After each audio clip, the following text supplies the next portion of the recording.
Hello, my name is Ernie Price. I'm a park ranger here at Camp Nelson National Monument. We are thrilled to have you here to come along and learn a little bit more about this new national monument, one of the newest additions to the National Park Service.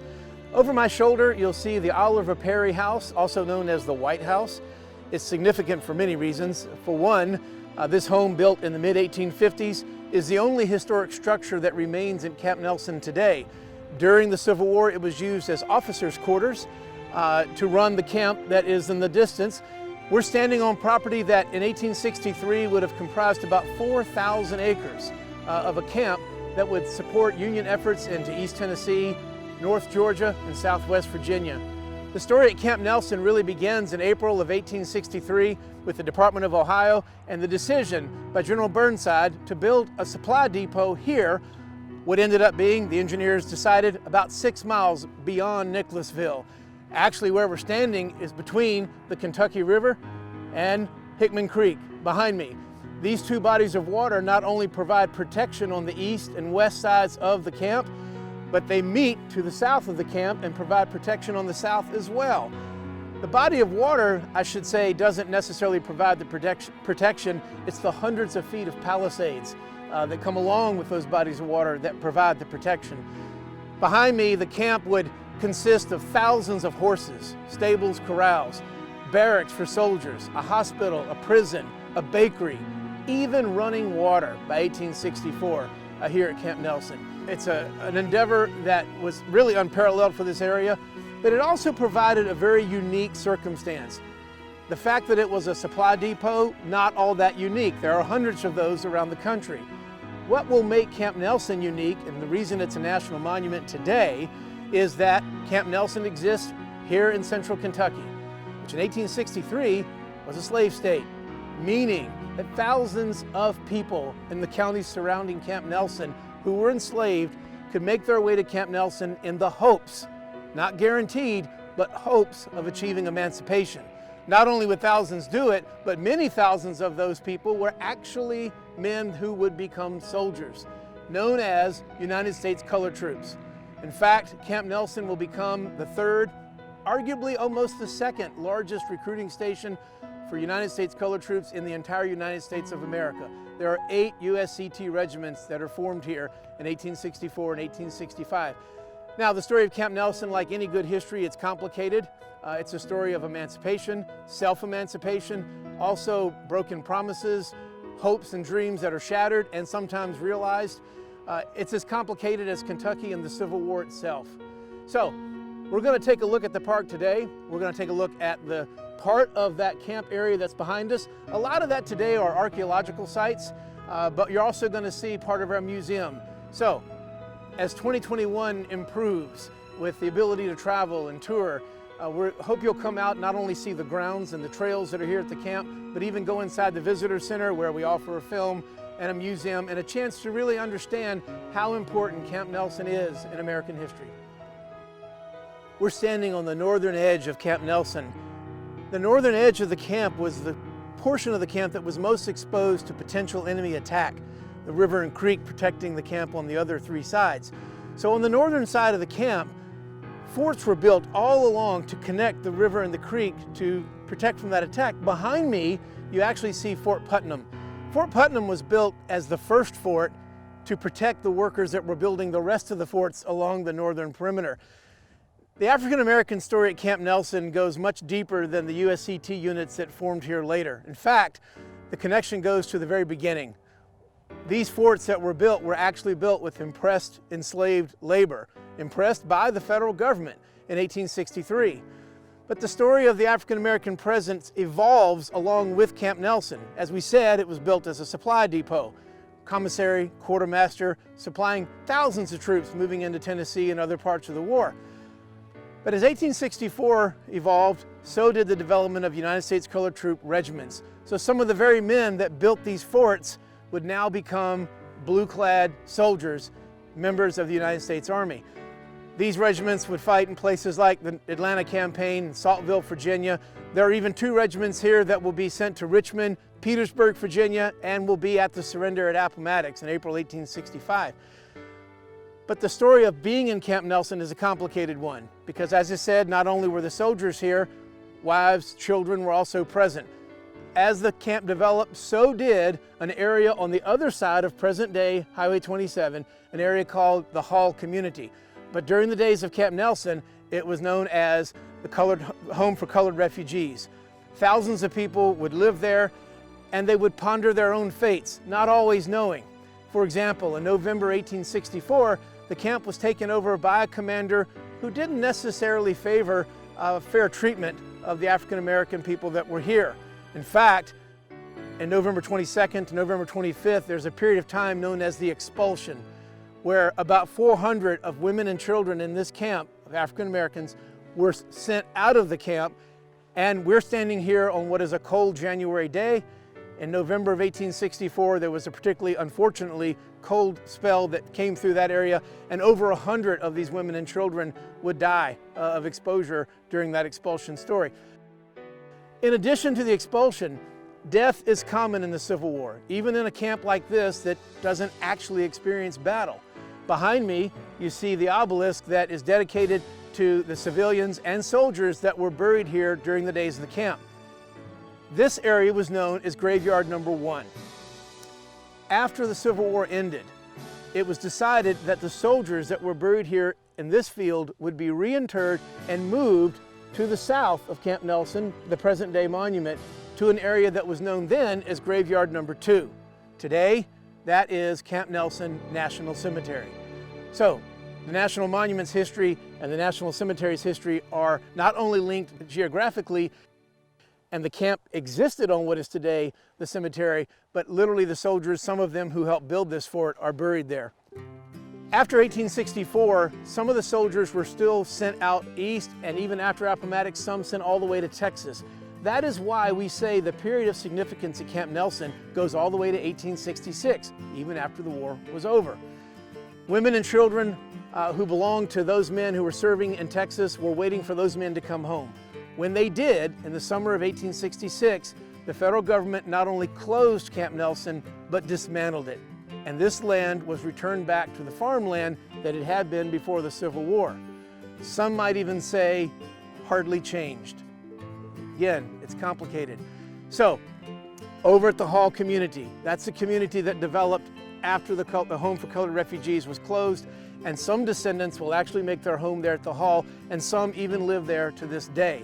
A story that is continuing to evolve. The legacy of Camp Nelson lives on even into 2021. Hello, my name is Robert P. Gates Sr., pastor and restorer of the historic First Baptist Church of Camp Nelson, Kentucky. Also a descendant of Reverend Sergeant Jesse Comersall Tull, part of the 119th Regiment, Company C Infantry. Well located in the Camp Nelson area, which at one time was called Area Hall, but now it's known as Camp Nelson. Behind me, you see the Fee Memorial Chapel, which was built and organized by John G. Fee, who organized Berea College and the community of Berea. This Camp Nelson refugee area came to be because of in 1864, when it was known that the slaves could come to Camp Nelson by Abraham Lincoln for freedom. The slaves came from all areas. Locally, they came from the county of Jessamine, from community. They came from King, they came from Lancaster, Danville, Clark County, all surrounding areas, also as far away as Missouri, and his name was Jesse Comersall Tull. They came to Camp Nelson because it was said if you came as a slave, you would get freedom, because Confederate States was declared, Emancipation Proclamation declared that they was free in the Confederate States, but because Kentucky was not a Confederate state, we were neutral. So they were still enslaved. So they came to Camp Nelson because it was closer to be at Camp Nelson than to go to Canada, 500 miles for freedom. So they came to Camp Nelson for their freedom and to be a part of the Civil War and play a part. Well, what happened was in 1864, in November the 22nd, because they did not contemplate that the slaves would bring their families and their children along with them to be a part, it overloaded the camp. And so the Major General said that they need to be expelled. And what that did was they put out over, some say 400, some say 500. They put out these people out in these wooded areas with no hope. Some have said that they were just thrown out in the wilderness and they froze to death. Well, so happened, one person, a soldier, and his children and his wife was taken 6 miles away to Nicholasville, which was called a Union Church, the African Methodist Episcopal Church, and the Christian Church. And he took them there and he came back. And before he got back there the next morning, it is stated that his baby died. And he came back, and before he could get back again, all of his family, wife and children died. So what happened when they came over here, this expulsion, this was known as the refugee camp. This is the original road that came in. This road is known as Rose Street. Right now it was reclassified, renamed Church Street. It was Rose Street that they came, and when they came here, they was by themselves, freezing, and because of the American missionary work of John G. Fee, who came from Berea, who came down here, and he came here because he wanted to help them, because he felt that the slaves needed to be educated, also they needed to be protected. So what you see behind me is one of the churches that he built, which is called the Fee Memorial Chapel. He built a school, which is located on top of the hill. Also on top of the hill was a hospital. A block over, there was a U.S. Post Office. They had its own zip code. And also at the end of this road, there was also a Scarlet Fever cemetery. And then on over was a benevolent cemetery, which to this day has some of the U.S. colored troops buried there. To my right, you will see the foundation of this building used to be, that is no longer, but it was a two-story building, and that we believe housed the, some call it the rectory, some call it the parson, some call it the parsonage. And this was where it was two-story building, probably about a 20 by 20, not a large building. We believe where the preacher who came to preach on the 2nd and the 4th lived on that weekend. They met at this church in 1993, and they had service on the 2nd and 4th. And then on the 1st and the 3rd, they had the Baptists. This was organized somewhere when Fee came in 1864. So it's been established here a mighty long time. Eventually, we'll move up the street, what we call Rose Street, and that was where they built over 100 cottages and over 200 families lived during that time. There was over 200 families and over 100 cottages that was built on each side of this road. What you see to my left behind me is the historic First Baptist Church of Camp Nelson, which was started by one of the U.S. colored troops by the name of Reverend Sergeant Jesse Cummersall-Tull, who originally came from Missouri with his family, who is also my great-granddaddy. He organized this church during the time of the missionary work of Reverend John G. Fee. Originally, they met at the Presbyterian Church, as I said before, Fee Memorial Chapel. In 1892, they organized and got this plat from those who gave them this land for $1. What you see before me is not the original structure. What happened was during the height of civil unrest in 1968, July the 3rd at 2:30 early in the morning, oral history says that someone saw the fire down and said the church is on fire. It was never designated who started or burned the church down, but it was believed that it was what we call night riders, because we had the Grand Wizard living in this area. What you see on the ground here, those stones, are the original stones of the church that was originally on this plot of land. When this church burned down, they put the church right up on the foundation of the old church, because when I was doing excavating of the bathrooms, I pulled those stones up. So those stones are what we call memory stones of conversation. So people will come around and ask, what means these stones? These stones are the foundation of the church that was organized here. Also, the third Sunday or fourth Sunday in July, we have what we call a homecoming and basket meeting. We have been doing that over the last 2 years. This would have been the third year, but because of pandemic, we would not be able to do it. But it was a time for people to come back, descendants, to come back and participate. And there was a time of where they would come, eat, and time of preaching, morning and afternoon. And that's what we call a homecoming and basket meeting. Because during the time of slavery, of when they went to church, they used to bring baskets. Each family had baskets, basket dinners. And they wouldn't have any place to put it but on tobacco wagons.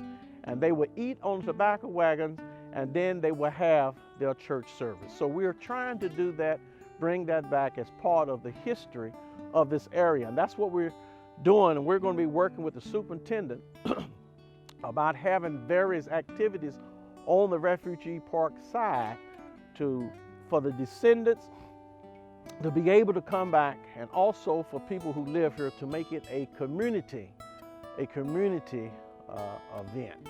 And as I said before, to my right is where the school was built over on top of this hill. The original school, also the hospital was also right there. And then on the other side, a block away, was the United States Postal Service, of where they had their own zip code. As we stated before, the historic First Baptist Church of Camp Nelson, Kentucky, who had the church clerk, Mrs. Floretta Thompson. The building behind me will be dedicated and known as the Mrs. Floretta Thompson Fellowship Hall. This was the place that they fellowshiped and had their food, and on homecoming and basket meeting is where they also cook their food and fellowship and serve. And this is also part of the church that was built in 1974. Where we're standing at right here is called the Benevolent Society Cemetery of Camp Nelson.